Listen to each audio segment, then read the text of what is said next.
composición varonil, masculina, de la sucesión al trono. Bueno, no es cuestión de entrar en los detalles de lo que sucedió en aquella época, pero todo esto desembocó en una guerra civil.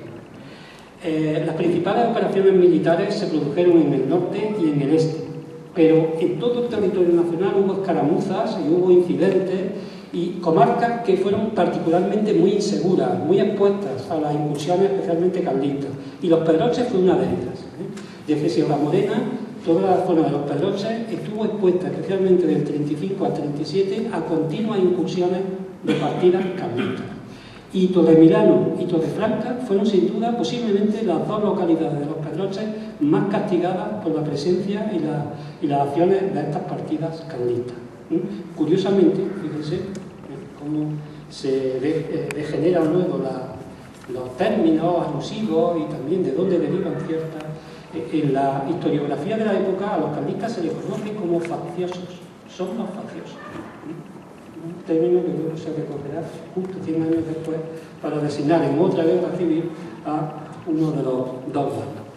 Bueno, pues en la noche del 26 al 27 de junio de 1835, una partida dirigida por Monzón y Lastra, dos cabecillas carlistas, se introduce en lo que va a ser Los Torres y sorprende a la población, se apresa a las autoridades, cierra todas las salidas del pueblo, empieza a exigir armas, municiones, habituallamientos, caballos, enseres, todo lo que le apetece. Ellos contaban con seguidores, con partidarios y con conocidos aquí. La gente se movía sobre el terreno, tenían incluso familiares, y los vecinos de Los Torres, los vecinos de Torremilano y Torrefranca, todavía, conocedores de que había tropas partidarias de Isabel en Santa Eufemia, lo que hicieron fue intentar retrasar esa entrega para dar tiempo a esas tropas a que llegaran a Los Torres y desalojaran a los carlistas. De manera que incluso invitaron, porque eran conocidos, insisto, a los dos cabecillas a desayunar en una de las casas principales, y allí se encontraban cuando llegaron las tropas isabelinas. Las tropas isabelinas van a cerrar también todas las salidas del pueblo y una vez controlados van a introducirse con gran estruendo en la población para sorprender a los carlistas que están dedicados al saqueo, como he dicho, y esperando a que los vecinos le entreguen todo esto. En cuanto se produce esta acción, los dos cabecillas, Lastra y Monzón, van a salir corriendo hacia la plaza pública para ponerse al frente de sus hombres e intentar salvar la situación. Pero en ese camino van a ser heridos por un tirador que, por cierto, era pozolvense, era un sargento, pero casado en Torremilano y vecino, por tanto, de la localidad, llevaba bastantes años aquí, era un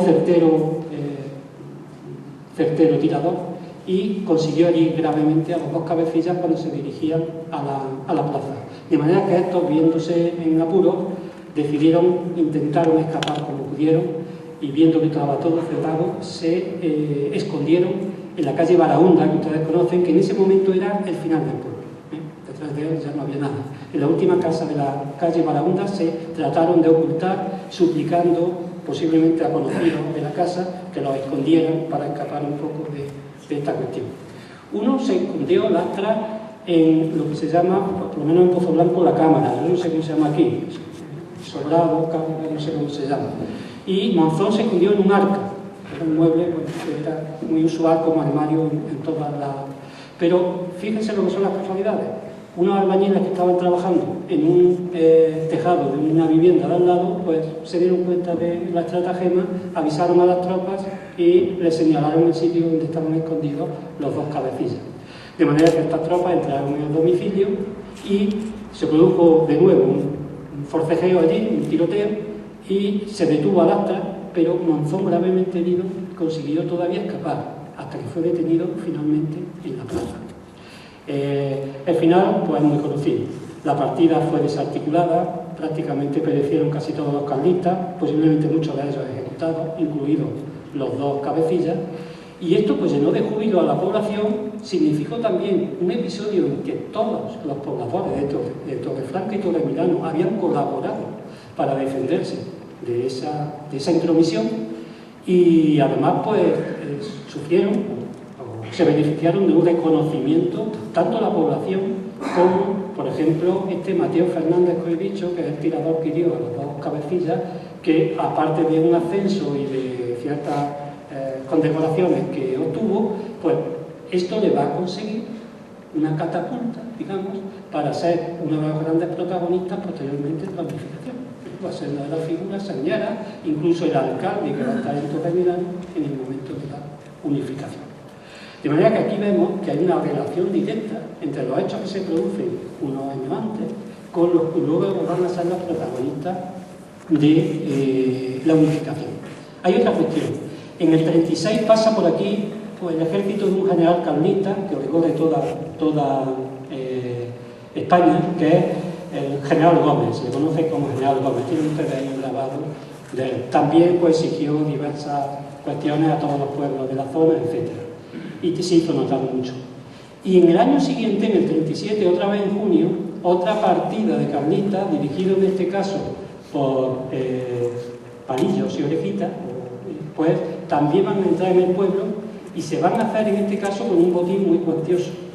De hecho, hay autores que achacan la ruina económica de la población a esta incursión. Se llevaron pues 150.000 reales de la época, que era una fortuna, y en enseres, bienes y cuestiones casi medio millón, se afirma.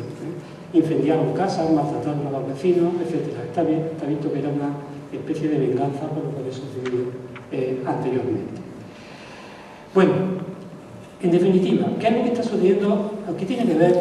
¿Qué está sucediendo con la guerra carlista y los toros? Está sucediendo que, evidentemente, la influencia, el protagonismo, la importancia del estamento militar en todos los asuntos de la comarca y en los toros es primordial. Y es precisamente gente que está relacionada con ese estamento militar los que luego van a encabezar y se van a erigir en los protagonistas de la unificación. ¿Quiénes, por ejemplo? Pues este Mateo Fernández, que acabo de citar y que tienen ustedes ahí un resumen bastante exhaustivo de sus hechos y hazañas, entre paréntesis, y por otro lado, un señor que aparece justo en esta época y que va a tener sucesores hasta el día de hoy en los todes, que es don José Portal y Varela. Los Portal de los todes, pues todos ellos, todos los portales de los todes proceden de este señor. Un gallego que viene a los todes posiblemente en otro lado en estas campañas militares, que se va a casar con una mujer de total Milano, que procede de familias de escribanos y de las familias principales, Tamírez, Gallardo, Cabrera, y que a partir de ahí se va a sentar aquí y que se va a convertir, luego lo comprobarán, en el primer alcalde del nuevo Los Toros.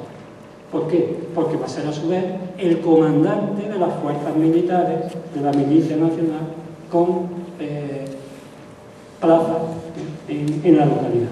Igual que Mateo Fernández, militar también de profesión, será el segundo de a bordo, el capitán de la milicia que se va a producir aquí. De manera que está muy clara la relación que hay entre protagonistas militares y unificación de las dos poblaciones. Pasamos a un asunto que es el que voy a tratar en mayor profundidad. No sé cómo vamos de tiempo. ¿Cómo vamos? Mal. Vamos a intentar abreviar lo máximo posible. Es fundamental porque el sector de los protagonistas, ya digo que hemos hablado algo de ello y lo tienen ustedes en esa hoja. El primer problema que tenemos es que si aceptamos que la unificación se produjo en 1839, lo que no podemos aceptar es que la decisión la tomó Espartero, porque Espartero no era regente de España hasta octubre de 1840. De manera que aquí hay una contradicción evidente. Si Espartero fue quien tomó la decisión fue posterior a la fecha que estamos barajando.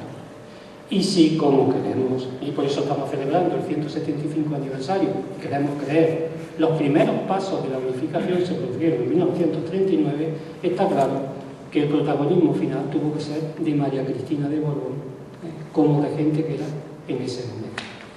Podemos pensar en las fuentes de carácter notarial, los notarios. ¿Qué pasa con los notarios? Los notarios, los escribanos de la época.